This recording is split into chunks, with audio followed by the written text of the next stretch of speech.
Well, there were two cracking games last night in Morocco as the 35th African Cup of Nations entered the quarterfinal stage. Later today, Nigeria's Super Eagles are scheduled to take on their Algerian counterparts, the Desert Foxes, for a place in the semi-finals, where the winners will face host Morocco. For that and a whole lot more, we are now being joined from Marrakesh by our rice correspondent, Aaron Akerijola. Good morning, Aaron. How is Marrakesh and how is Morocco? It's down to the wire over there, isn't it? Yeah, no, Steve, the weather's still up and a bit better than what we experienced in Perth. But it's still cold, I must say. It's winter here in the Rocky Valley Lake. But let's get straight into it. Good morning to you, Howard. I must actually say. Now, getting to the Super Eagles, we do know that the Super Eagles are trying to take on the Desert Foxes, like he said in the opener. In a must-win match for the Super Eagles of Nigeria ahead of that particular one. If the Super Eagles want to punch their way through to the semi-final and take on the Atlas Lions of Morocco, they will need to get this over the line. The Super Eagles have been immaculate in this particular competition, understanding that in 4 games, it's 12 goals, considered them 4. They've won all games. They've not trailed so far in any of the games. But Steve, while the on-field performances are stellar, the off-field performances and the off-field issues have threatened to derail the journey and the campaign of the Super Eagles, which is rather unfortunate because it took the Minister of State full finals to come out to speak and to address the bonuses issue, where she said that right now the CBN and the Ministry of Finance are trying to streamline foreign exchange differences for the Super Eagles. More importantly, that the focus should always remain with the Super Eagles and what they are doing on the pitch, and that they are trying to ensure that all these bureaucratic bottlenecks are being taken off so that the Super Eagles do get what is due to them. But it shouldn't even be. See, the fact that the Super Eagles pressed the National Sports Commission, who told them after the game against Mozambique that this is the Form A that has been submitted to the CBN and that there are accounts and there are monies in this account and these monies will be processed on or before Friday. I don't know why the players decided to go on another destructive campaign. It is really sad. It is really shameful. So much so. So pressing was this, that they had to fly in cash, literally, to pay them for the game against Mozambique, $12,500 each for the players and $25,000 for the coach.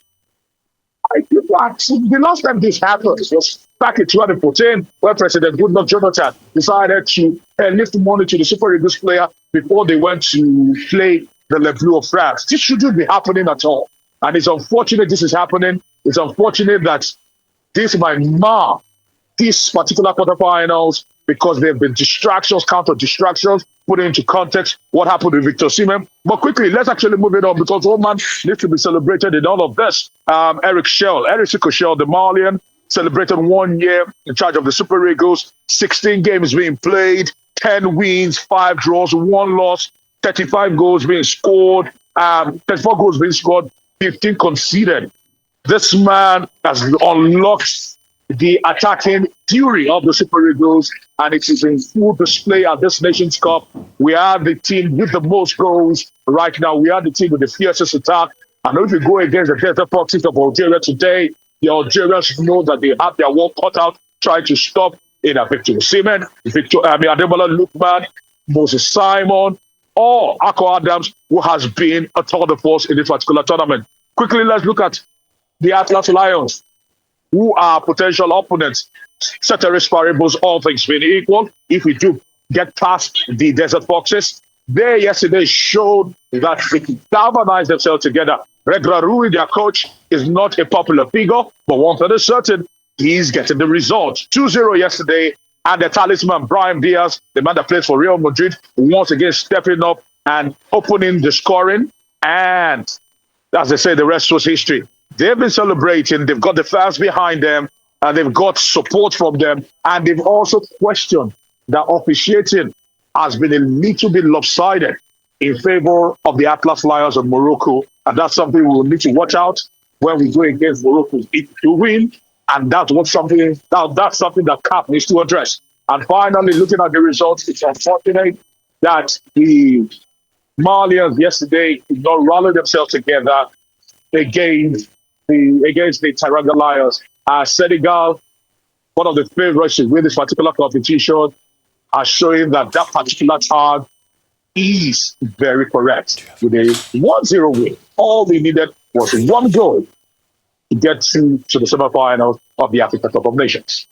And of course, a very interesting Africa Cup of Nations that have been unfolding. You know, with being the football expert that I am, Aaron, we've seen teams like DR Congo and Mali. They've been putting up incredible fights. I've heard. I didn't watch, but I've heard that they've been doing some great stuff. So, in your opinion, as the professional, who has been the giant killer or the most surprising team? And of course, I'd like you to read the tea leaves of what we can expect. Are we going to be winning this evening? All right, the Stade Marrakesh is just somewhere beside me here. Okay, so I'm looking forward to seeing a great game, which will be fireworks from start to finish. But I expect the Super Eagles to continue in the same vein, with the same passion, with so much vigor, with so much fury, with so much. It's a network thing. I mean, of course, we will watch the match and we'll be rooting for our Super Eagles with or without Victor Osimhen, but we want him to play.